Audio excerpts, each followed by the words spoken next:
وبركاته.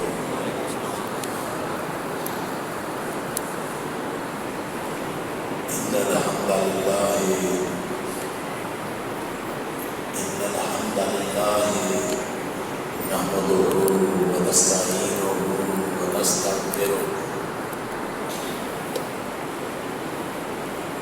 ونعوذ بالله من شرور أنفسنا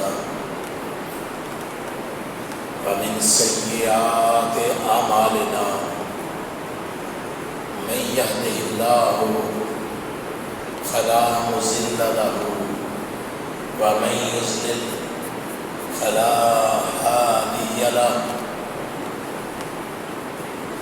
وأشهد أن لا إله إلا الله وأشهد أن محمدًا عبده ورسوله. أما بعد فإن خير الحديث كتاب الله وخير الهدي هدي محمد صلى الله عليه وآله وسلم وشر الأمور محدثاتها وكل محدثة بدعة وكل بدعة ضلالة وكل ضلالة في النار. أما بعد فأعوذ بالله من الشيطان الرجيم. بسم الله الرحمن الرحيم. وما خلقت الجن والإنس إلا ليعبدون. وقال الله سبحانه وتعالى ولقد بعثنا في كل أمة رسولا أن اعبدوا الله واجتنبوا الطاغوت. وقال الرسول صلى الله عليه وسلم من مات وهو يدعو لله ندا دخل النار. سب تعریفیں بزرگی بڑائی اور عظمتیں اللہ وحدہ لا شریک کے لیے.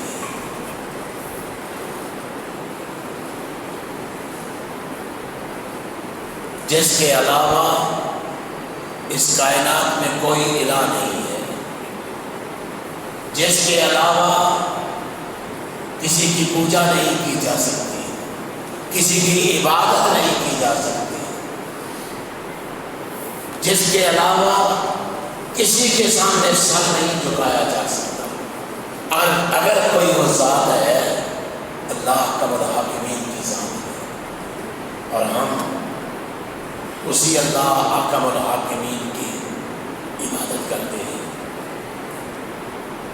درود و سلام ہو ہادی برحق رحمت دو عالم امام الانبیاء سید الانبیاء سید الاولین والآخرین خاتم النبیین، جن کے علاوہ اس کائنات میں کسی کی اطاعت اور فرما برداری نہیں.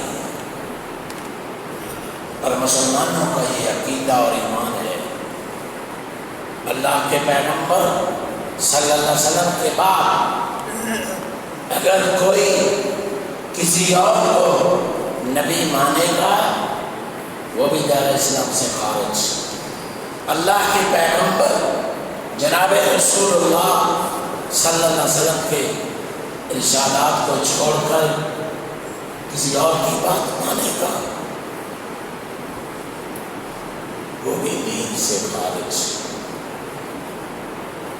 اطاعت ہے تو کائنات کے امام الانبیاء جناب محمد رسول اللہ صلی اللہ علیہ وسلم کی. آپ کے بعد آپ کے حکم کی موجودگی میں کسی کی بات مانی نہیں جا سکتی. اور انسانیت حضرت انسان کا اس دنیا میں مقصد جو تھا اللہ اکبر الحاکمین نے سورت زاریات میں اس کو دو انداز میں پیش کر دیا ہے.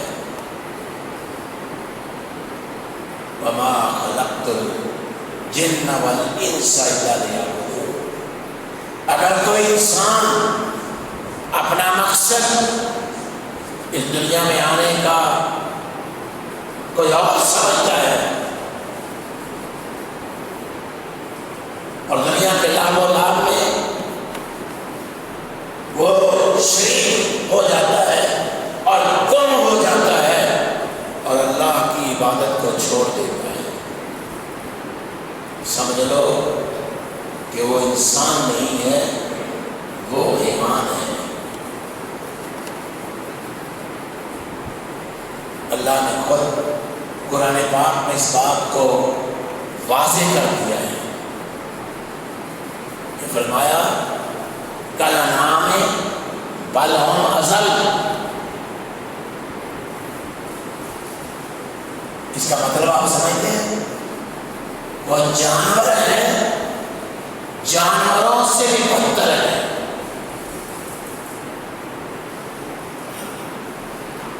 مفہوم سمجھ رہے ہیں؟ کتا اور خنزیر سب جانوروں میں سے اہل علم نے ان دونوں جانوروں کو نفس عین کہا ہے۔ دوسرے لفظوں میں یہ سمجھ لیں کہ جو اللہ کی عبادت نہیں کرتا، غیر اللہ کی عبادت کرتا ہے، وہ کتوں اور خنزیروں سے بھی بدتر ہے۔ اس کو انسان کہنا انسانیت کی توہین ہے۔ میں نہیں کہہ رہا کہ جس خالق کائنات نے ہمیں پیدا کیا ہے، جو پوری انسانیت کا خالق و مالک ہے، اس نے انسانیت کا مقصد بھی بتلایا کہ اس کو پیدا کرنے کا مقصد کیا ہے، اور پھر جو انسان اللہ کی اور اللہ کے احکامات کی اطاعت اور فرما برداری نہیں کرتا، اس کا مقام بھی بتایا۔ کتنا گھٹیا انسان ہے جو اللہ کی عبادت نہیں کرتا، جو اس کا خالق بھی ہے، جو اس کا مالک بھی ہے، جو اس کو روزی دینے والا بھی ہے، اور جس نے ہر چیز، کائنات کی ہر چیز حضرت انسان کو دی ہے، اور پھر بھی یہ نہ چھوڑا ہے۔ بھائیو غور کریں اس بات پر، سمجھیں اس بات کو، اور اپنے اندر ہم سب جان کر دیکھیں کہ ہم کہاں کھڑے ہیں، اللہ نے کیا حکم دے رہا ہے کہ میں نے تمہیں اپنی عبادت کے لیے پیدا کیا ہے۔ جتنے اس کے احسانات ہیں، جتنے اس مالک کے احسانات ہیں، ہم اس کے احسان دے نہیں سکتے۔ ایک بندہ بہت بیمار ہو گیا، چلنے پھرنے سے قاصر ہو گیا، پھر کیا التجا کرتا اپنے مالک کے سامنے، یا اللہ یہ اتنی تمہیں پہلے جو عمر دی ہے، میرے سارے اعضاء ٹھیک کام کرتے تھے، اتنی دیر تیرے مجھ پر احسانات رہے، اور آج اگر میں بیمار ہو گیا ہوں تو کیا وہ سارے احسانات بلا دوں؟ اب تو مجھے تیرا شکریہ ادا کرنا چاہیے کہ تو نے مجھے کبھی ان احسانات کے بارے میں پوچھا نہیں ہے اور تو نے مفت میں مجھے دے دی ہے، اور اگر تکلیف آئی ہے تو مجھے بھی تیری راہ میں وہ تکلیف برداشت کرنی چاہیے۔ بھائی اللہ کے احسان ہم پر بڑھے، یہ ایک انگلی کٹ جائے، ایک آنکھ اندھی ہو جائے، کان بہرے ہو جائیں، کوئی بھی اس انسان کا خراب ہو جائے، جن کو اللہ نے اربوں خربوں روپیہ دیا ہے، کہتے جو بھی دینا لے لو، یہ اعضاء اسی طرح کا لگا دو۔ اور حدیث بھی ہے، اللہ احکم الحاکمین، قیامت کے دن ایک شخص آئے گا، فرمائے گا، اللہ فرمائے گا میری رحمت سے اس بندے کو جنت میں داخل کر دو۔ بندہ کہے گا یا اللہ اب بھی تیری رحمت، کمال ہے، ساری زندگی تیری عبادت کرتا رہا، تیرے سامنے سجدے کرتا رہا، کوئی لمحہ میں نے غافل نہیں کیا، آج بھی تیری رحمت سے میں نے تو عمل ہی اتنے کیے۔ اللہ فرمائے گا، اللہ اکبر، یہ قابل غور چیز ہے، اللہ فرمائے گا اس کی پوری زندگی کے اعمال ایک پلڑے میں ڈال دو، اللہ اکبر، اور اس کی ایک آنکھ ایک پلڑے میں ڈال دو۔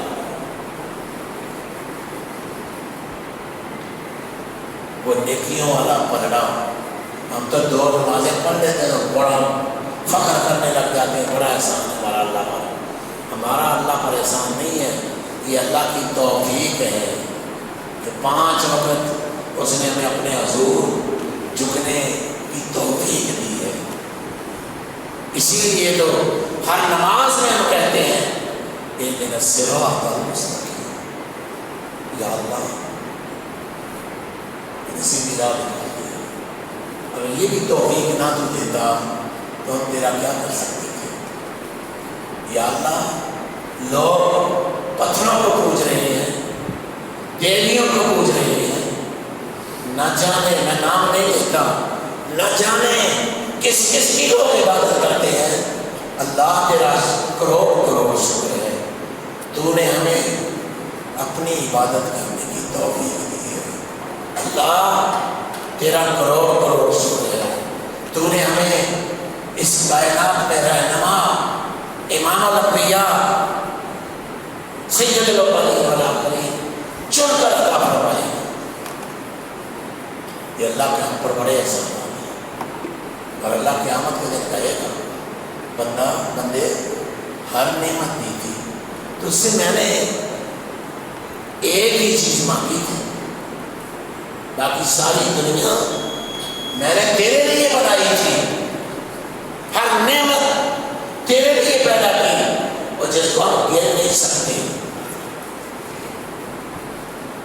پانی ایک ہی نعمت لے لیں، 2 دن پانی نہ ملے تو کیا حالت ہوتی ہے انسان کی؟ کیا انسان ہوتی ہے؟ حالت کیا ہوتی ہے؟ یہ بھی اللہ کی بہت بڑی نعمت ہے۔ کس کس نعمت کو ہم گنیں تو یہ اللہ کی نعمتیں ہم پر بے شمار ہیں۔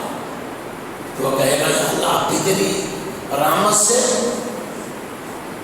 اس کے اعمال، ساری زندگی کے اعمال ایک پلڑے میں ڈال دیے جاتے ہیں، اور اس کی آنکھ دوسرے پلڑے میں ڈال دی جاتی ہے، اس کی نیکیوں اوپر اٹھ جاتی ہے۔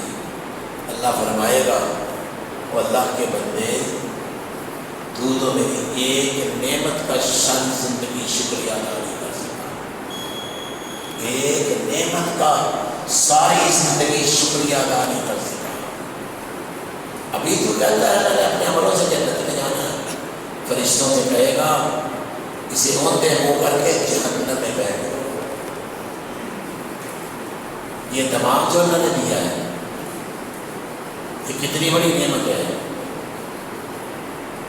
دیکھیں آپ نے لوگوں کو سڑکوں پر پھرتے ہوئے، وہ جو بیچارے سر میں سوار ڈالی ہوئی ہوتی ہے، گندے کپڑے ڈالے ہوئے پہنے ہوئے ہوتے ہیں، ننگے ہوتے ہیں، ان کو پتہ ہی نہیں ہوتا کہ ہماری زندگی کیا ہے، اور پھر بھی انسان نہ سوچے کہ اللہ نے مجھے کتنی نعمتیں دی ہیں، وہ اللہ کتنا عظیم ہے، اس کا میں شکریہ کیسے ادا کر سکتا ہوں۔ اور اس کا شکریہ ایسے ہی ادا ہوتا ہے اس ایک اللہ کی عبادت کی جائے، اپنی زندگی کا انسان مقصد سمجھ لے۔ وما خلقت الجن والانس الا لیعبدون، حضرت انسان کو اللہ نے اپنی عبادت کے لیے پیدا کیا ہے. جنوں کو اور انسانوں کو یہ دو مخلوق مکلف ہے، باقی کوئی مخلوق مکلف نہیں ہے. فرشتے اللہ کے نیک بندے ہیں، لیکن ان میں خیر ہی خیر ہے، شر نہیں ہے. وہ اللہ کے حکموں کے پابند ہیں، اور انسان اللہ احکم الحاکمین نے جہاں اس کو پابند کیا ہے وہاں اس کو اختیار بھی دیا ہے.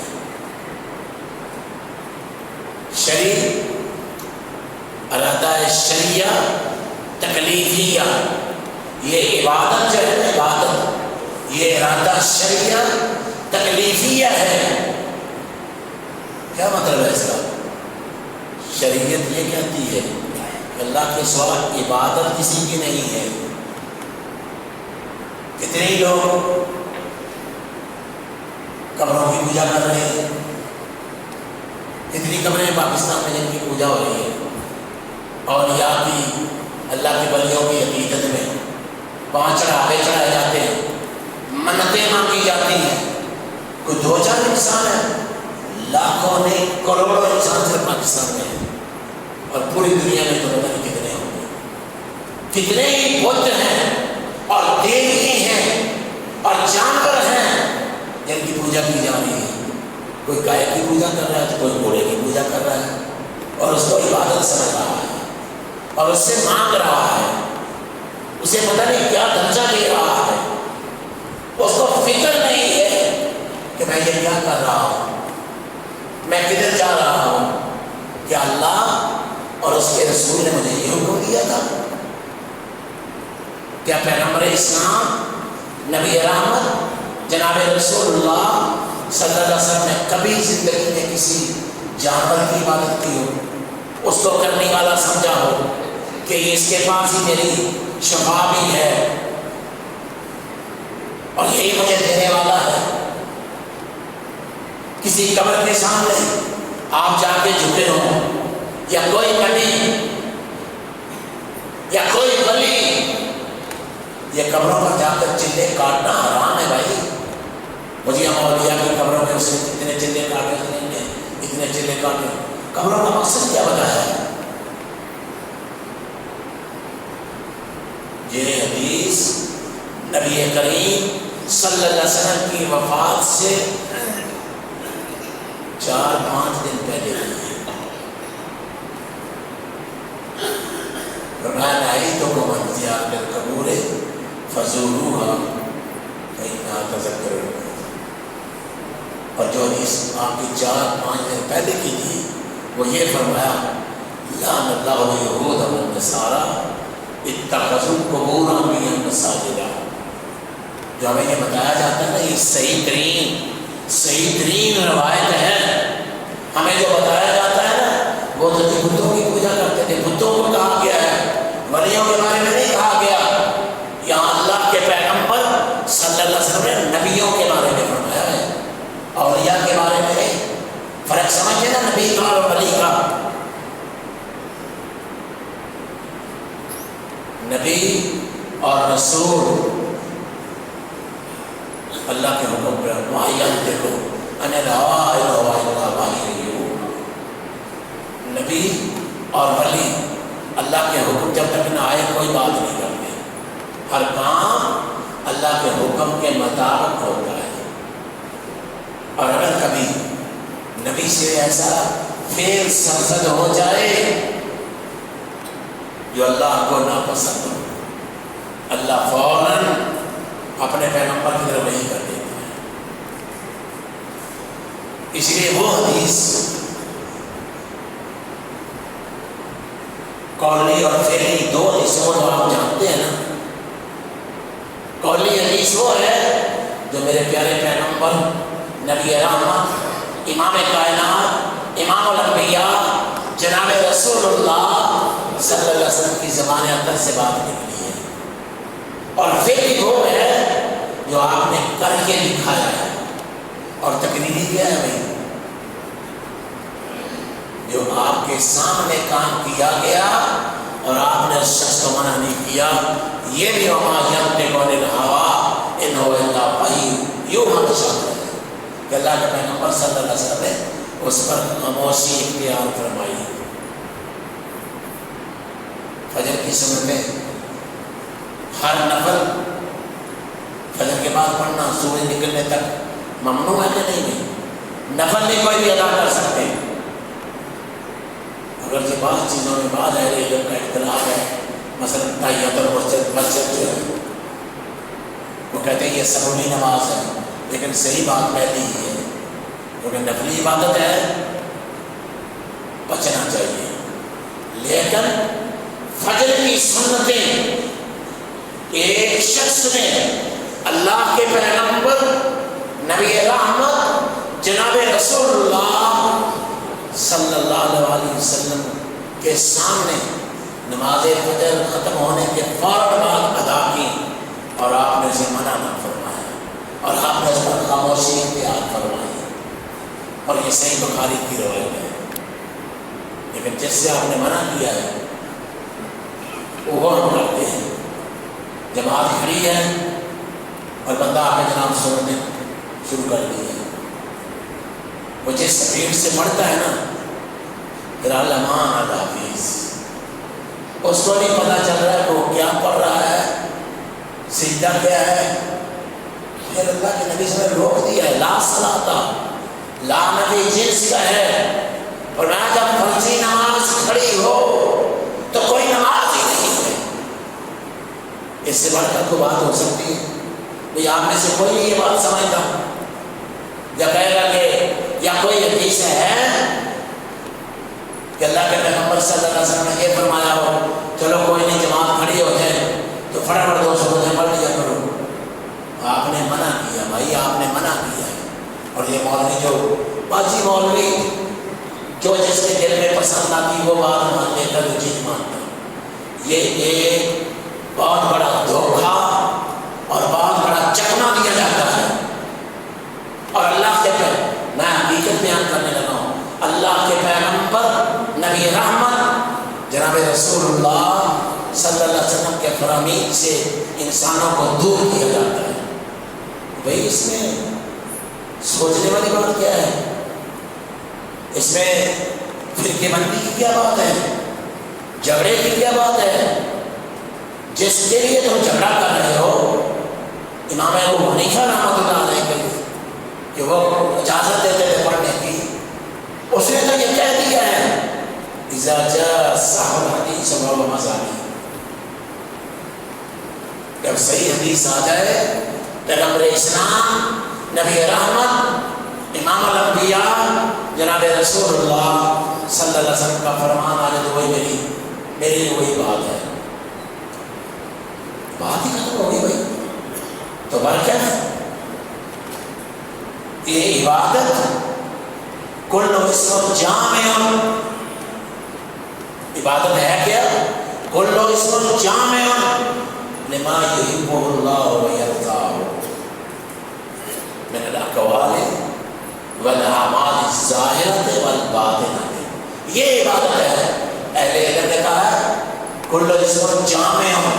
عبادت کیا ہے؟ ہر وہ نام، ہر وہ چیز جس کا علم حکم اللہ نے دیا ہے. لما یرید اللہ ویحبہ، جو اللہ چاہتا ہے، جو اللہ کی محبت کے لیے کیا جاتا ہے. نماز ہم دکھاوے کے لیے پڑھتے ہیں، قربانی دکھلاوے کے لیے کرتے ہیں، روزے دکھلاوے کے لیے رکھتے ہیں، ہم زکوٰۃ دکھلاوے کے لیے دیتے ہیں؟ نہیں، اللہ کا حکم سمجھ کر. اور جس عبادت میں دکھلاوا ہوگا وہ عبادت کبھی قبول نہیں ہوگی. اللہ کمال حاکمین فرمائے گا تو نے لوگوں کے لیے کیا تھا نا. قیامت کے دن جو ڈانٹ پڑے گی، جو جلد پڑے گی، جو اللہ کمال حاکمین اس بندے پر ایلیگیشن لگا دیں گے اور فرمائیں گے بندے تو نے میرے لیے یہ کام نہیں کیا تھا، تو نے فلاں کو دکھانے کے لیے کیا تھا، جا اجر بھی اس سے ہی دے دے. اور میرے بھائی میں اس وقت کیا بنے گا ہمارا؟ اس وقت میں کیا بنے گا؟ جو کام بھی کرنا ہے فرمایا عبادت ہر اس چیز کا نام ہے جو اللہ چاہتا ہے یا اللہ کی محبت میں کیا جاتا ہے، چاہے وہ اقوال ہوں، چاہے وہ ہمارے ظاہرہ ہوں، چاہے وہ ہمارے باطنہ ہوں. اور عبادت کیا ہے؟ اللہ کے سامنے ذلیل ہونا اور خشوع و خضوع اختیار کرنا، اس کا نام عبادت ہے. کبھی کبھی میں اتنی بڑی بڑی داڑیوں والے، ایک بندہ آگے بیٹھا ہوا ہے، وہ نیٹ میں آپ نے بھی دیکھا ہوگا، تو ہزار بندہ اس کو سجدہ کرتا باری باری، اس کو چپیڑے مارے جاتا ہے، سجدہ کرتا جاتا ہے. یہ مسلمانوں کی عادت ہے. تو کہتے ہیں جی اور جہاں پہ لگا ہوا، جتنے کو لگا تو لگا رہنے دو، کسی نے چھیڑو نا اپنا چھوڑو نا. بڑا اسلام کا ترجمہ بہترین کیا ہے بھائی. ایسے لوگوں کو تو شاباش دینی چاہیے جنہوں نے قرآن و سنت کو بگاڑ کر رکھ دیا ہے. قرآن کیا کہہ رہا ہے؟ وَلَقَدْ بَعَثْنَا فِي كُلِّ أُمَّةٍ رَسُولًا. البتہ تحقیق ہم نے ہر امت میں رسول بھیجا. اس نے اللہ کا کیا پیغام پہنچایا؟ ان اعبدوا اللہ واجتنبوا الطاغوت. ان اعبدوا اللہ واجتنبوا الطاغوت. اس پیغام کو ساری دنیا میں پہنچاؤ. قرآن کے اس پیغام کو پوری دنیا میں پہنچا دو. یہ ہم سب کا فریضہ ہے. مسلمان کے ایک ایک بچے پر یہ فرض ہے کہ اللہ کی توحید کا پیغام سب کو پہنچا دے. یہ فریضہ ہے ہمارا. میرا کاروبار نہیں چلے گا، میری رشتہ داری ٹوٹ جائے گی، میرا یہ نقصان ہو جائے گا، میرا وہ نقصان ہو جائے گا، ساری کائنات ہماری تباہ ہو جائے تو ہو جائے، لیکن اللہ کی توحید پر ڈاکہ نہیں ڈالنا چاہیے. توحید کی امانت سینوں میں ہے ہمارے، آسا نہیں بتانا، نام و نشان ہمارا. اللہ نے تو بڑی نعمت دی ہمیں، توحید دی ہے. یہ صرف انبیاء کا فریضہ نہیں تھا. جب تک انبیاء کی ضرورت تھی اللہ ایک کے بعد دوسرے نبی کو بھیجتا رہا. 1,24,000 پیغمبر آئے. وَلَقَدْ بَعَثْنَا فِي كُلِّ أُمَّةٍ رَسُولًا أَنِ اعْبُدُوا اللَّهَ وَاجْتَنِبُوا الطَّاغُوتَ.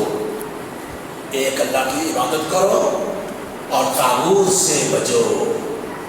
طاغوت کیا ہے؟ حضرت عمر رضی اللہ تعالیٰ فرماتے ہیں الطاغوت هو الشیطان. طاغوت وہ شیطان ہے. کیوں بھائی؟ اس لیے پہلی بات تو یہ ہے، سب سے پہلے اللہ کی عبادت، اللہ کے حکم کا انکار کرنے والا شیطان ہے. اللہ نے کہا آدم کو سجدہ کرو. رسول اللہ صلی اللہ علیہ وسلم نے فرمایا اگر میں کسی کو سجدے کا حکم دیتا تو بیوی کو کہتا کہ اپنے خامد کو سجدہ کرے، لیکن میری شریعت میں سجدہ کرنا حرام ہے. یہ بندوں کے پجاری اور غیر اللہ کی عبادت کرنے والوں نے یہاں سے کیا مفہوم نکالا؟ وہ جی جس میں سبحان ربی اعلیٰ پڑھا جائے نا وہ سجدہ ہوتا ہے، جو ویسے ہی کسی کے سامنے سجدہ کیا جائے وہ سجدہ ہی نہیں ہوتا. یا سلام، اتنی غلط تشریح ہوئی ہے. کتنی شیطان نے کتنی بانڈی بات سکھلائی ہے. اللہ نہیں پسند کرتا کہ اللہ کے علاوہ کسی کے سامنے جھکا جائے یہ تذلل ہے، یہ خشوع و خضوع کی انتہا ہے۔ اللہ کے سامنے 5 عذاب، 1 عذاب ہی نہ لگے تو صحیح سجدہ نہیں ہوتا، 7 عذاب زمین پر لگانے آپ نے تو پھر سجدہ ہوتا ہے۔ تو یہ اللہ کو ناپسند ہے کہ آدمی کسی شجر کے سامنے، کسی حجر کے سامنے، کسی صنم کے سامنے، کسی قبر کے سامنے، کسی جانور کے سامنے، کسی کے بھی سامنے سجدہ ریز ہو جائے۔ اللہ کو یہ بات پسند نہیں ہے۔ آپ لاہور میں کتنی قبریں ہیں، ہر قبر میں سجدے ہو رہے ہیں، سجدے پر سجدے ہو رہے ہیں، اور اس کو تعظیم کا نام دے کر اللہ کی توہین کی جاتی ہے، اللہ کی توہین کی جاتی ہے، اور یہ بتلایا جاتا ہے کہ یہ جی وہ تو غیر مسلم تھے اور وہ بتوں کو پوجتے تھے، تو جو عیسیٰ علیہ السلام تھی وہ اللہ کا بیٹا کہتے تھے، اللہ ہی کہتے تھے، اس کے نام کے چڑھاوے چڑھاتے تھے۔ عزیر علیہ السلام، ان کو کیا کہو گے؟ اللہ اکبر۔ اللہ کے پیغمبر نبی رحمت جناب رسول اللہ صلی اللہ علیہ وسلم نے فرمایا من مات وهو يدعو لله ندا دخل النار۔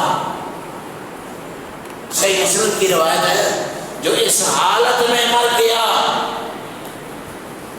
کہ اللہ کے علاوہ کسی اور کو پکارتا تھا، داخل النار، جہنم میں داخل ہوگا۔ سمجھتے نا کسی کو پکارنا؟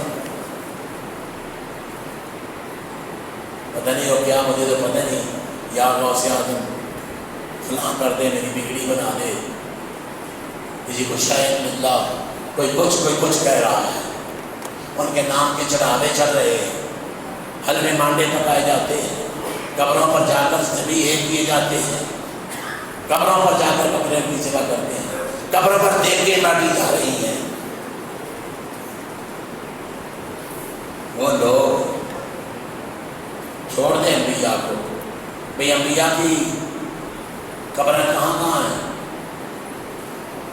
یہ تو ہمارا ایمان ہے کہ کائنات کے امام الانبیاء جناب رسول اللہ صلی اللہ علیہ وسلم نے فرمایا نبیوں کے جسم، آج ہمارا ایمان ہے جہاں جہاں بھی وہ آرام فرما ہیں ان کے جسد اطہر اسی طرح ہے جس طرح وہ فوت ہوئے تھے۔ اور یہ کہنا کہ وہ فوت ہی نہیں ہوئے تھے تو پھر قرآن کو جھٹلا دو، کل نفس ذائقۃ الموت، کل من علیہا فان، آگے کیا ہے؟ وَيَبْقَىٰ وَجْهُ رَبِّكَ ذُو الْجَلَالِ وَالْإِكْرَامِ۔ باقی کسی نے نہیں رہنا، باقی کسی نے نہیں رہنا، باقی رہنے والا چہرہ صرف اللہ کا ہے، اس کو موت نہیں ہے۔ اور اللہ نے جو قرآن میں ایک چھوٹی سی سورت جس کو آپ سب نماز میں پڑھتے ہیں، قُلْ هُوَ اللَّهُ أَحَدٌ، اے میرے پیارے پیغمبر صلی اللہ علیہ وآلہ وسلم اعلان فرما دیجئے، اللہ میں کیا اعلان کر دوں؟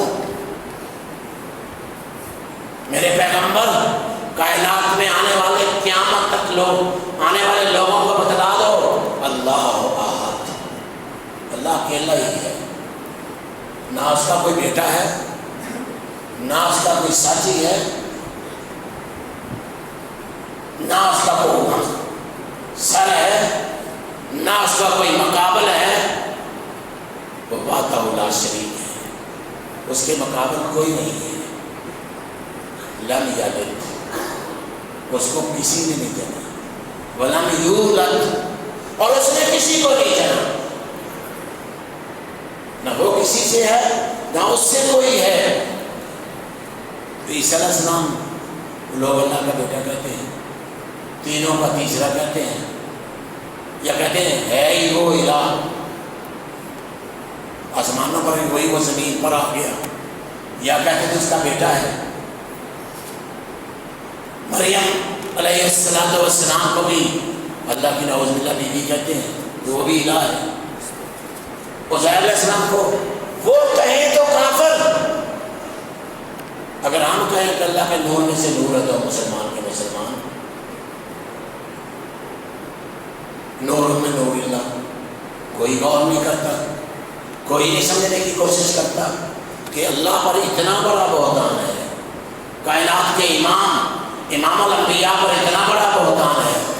ہاں اگر کسی کو یہ بات نہیں سمجھ آتی، تھوڑے سے دیر بیٹھ کے وہ سوچ لے، اس آیت یہ سب کو آتی ہے، سب کو اس کا ترجمہ بھی آتا ہے، تھوڑا سا بیٹھ کر سوچ لے کہ میرا رب مجھے کیا کہنا چاہتا ہے، کہ کیا اللہ کے نور میں سے نور بھی کوئی ہے؟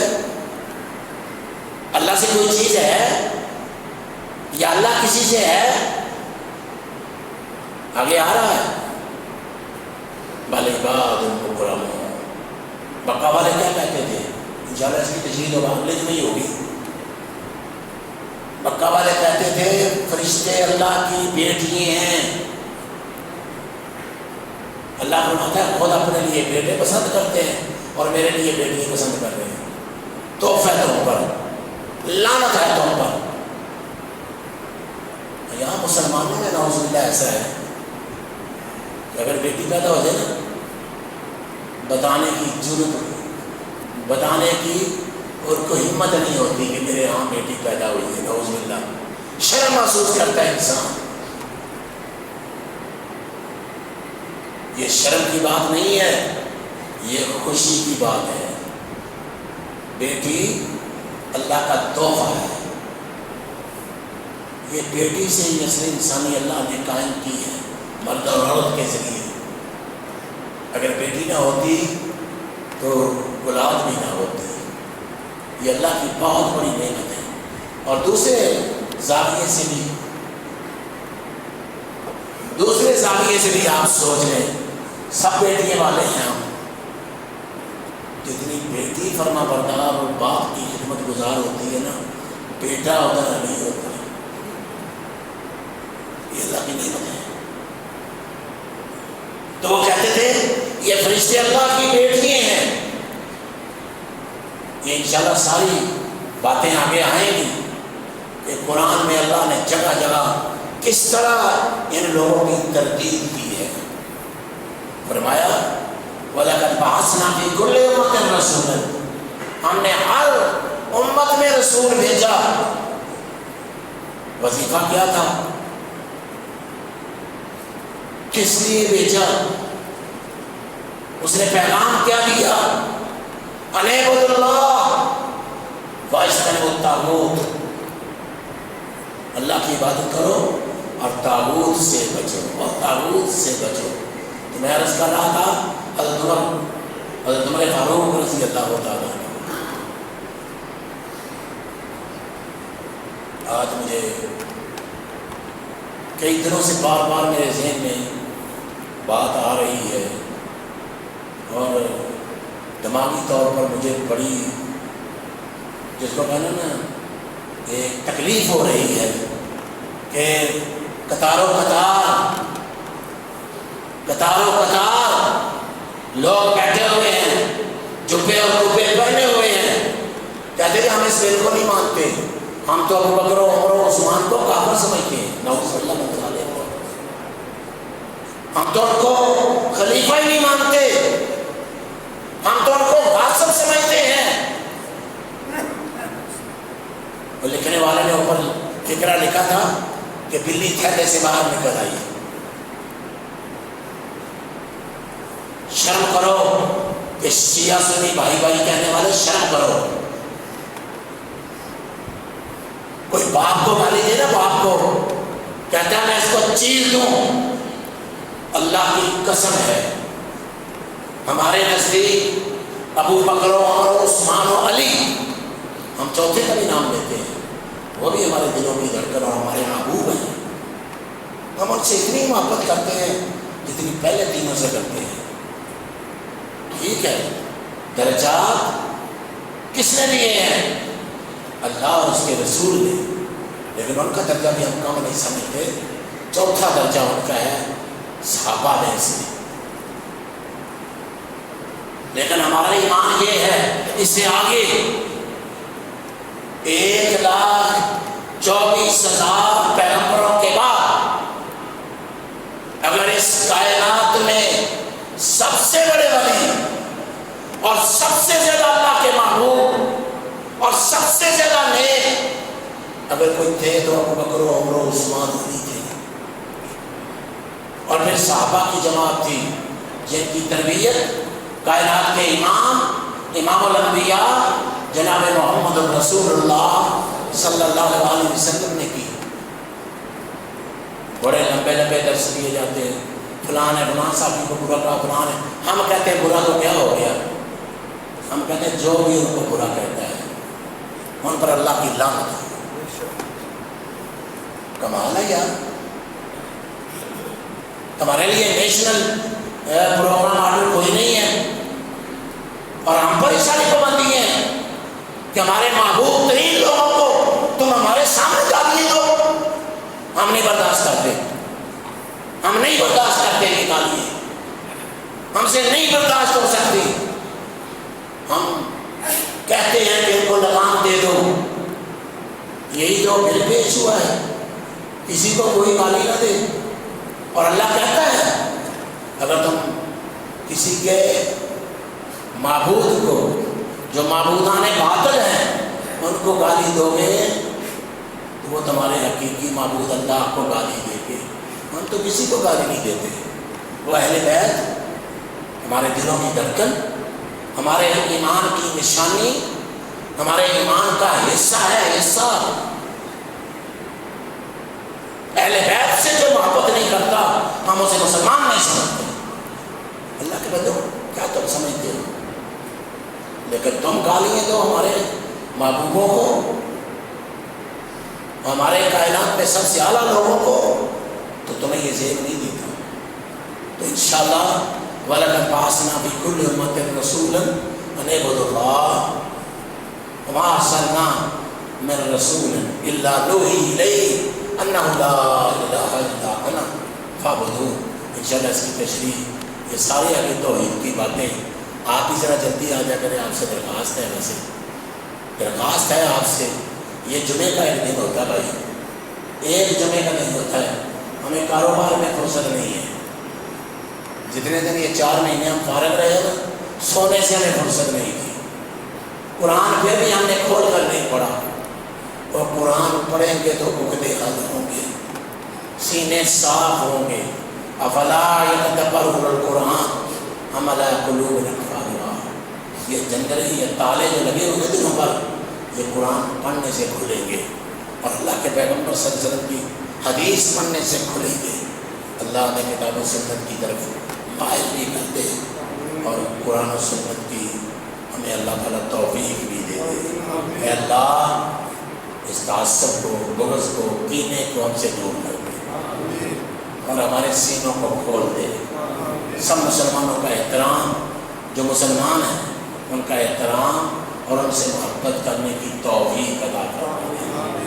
جو اللہ اور اس کے رسول صلی اللہ علیہ وسلم کا کلمہ پڑھنے والے ہیں، اللہ ہمیں ایمانوں کی دولت نصیب فرما، ہمارے گناہوں کو معاف فرما دے۔ تو بھائی جمعے میں یہ مطالبہ ہوتا ہے آپ سے، بہت لمبا چوڑا نہیں مطالبہ کرتا،